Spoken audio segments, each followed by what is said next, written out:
എപ്പോഴും ഒരേ ബ്രേക്ക്ഫാസ്റ്റ് തന്നെ മതിയാണ്. നമുക്കൊന്ന് മാറ്റി പിടിക്കണ്ടേ? അതിന് വേണ്ടിയിട്ട് ഇന്നൊന്ന് ഗാർലിക് ദോശയാക്കാം. അതിന് വേണ്ടിയിട്ട് നമുക്ക് കുറച്ച് കുഞ്ഞുള്ളി, വെളുത്തുള്ളി, കുറച്ച് ജീരകം, തക്കാളി, പിന്നെ കായ്മുളക് ഇതെല്ലാം ഇട്ട് കുറച്ച് പുളിവെള്ളമാക്കിയിട്ട് ഉപ്പ് ഇട്ടിട്ട് നമുക്ക് നല്ലോണം അരച്ചെടുക്കാം.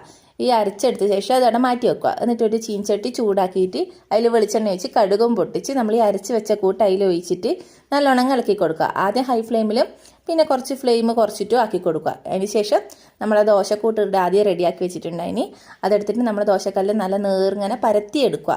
ദോശ വെന്ത് വന്നാൽ അതിൻ്റെ മുകളിൽ കുറച്ച് വെളിച്ചെണ്ണയോ നെയ്യോ തൂക്കി കൊടുക്കുക. അപ്പോഴേക്കും നമ്മൾ തക്കാളിക്കൂട്ട് അവിടെ റെഡി ആയിട്ടുണ്ടാവും. അത് നമ്മൾ ദോശേൻ്റെ മുകളിൽ നല്ലോണം പരട്ടി കൊടുക്കുക. അതിനുശേഷം ഒരു മുട്ട എടുത്ത് പൊട്ടിച്ചിട്ട് അതിലേക്ക് ഒഴിക്കുക. എന്നിട്ട് നല്ലോണം അതും മിക്സ് ആക്കി എടുക്കുക. ഇതിൻ്റെ മുകളിലേക്ക് കുറച്ച് ഉപ്പും കൂടി തൂക്കി കൊടുക്കണേ. മുട്ടക്ക് നമ്മൾ ഉപ്പ് ഇട്ടിട്ടില്ലല്ലോ, അതുകൊണ്ട് കുറച്ച് ഉപ്പ് ഇട്ട് കൊടുക്കണം. അങ്ങനെ കുറച്ച് വെന്ത് വരുന്ന സമയത്ത് നമുക്കിത് മറിച്ചിടാം. അപ്പം നമ്മൾ ഗാർലിക് ദോശ ഇവിടെ റെഡി ആയിട്ടുണ്ട്. ടേസ്റ്റിൻ്റെ കാര്യം ഒന്നും പറയാനില്ല, നല്ല അടിപൊളിയാണ്. അപ്പോൾ ഇത് ട്രൈ ചെയ്ത് നോക്കിയിട്ടൊന്ന് അഭിപ്രായം പറയണേ.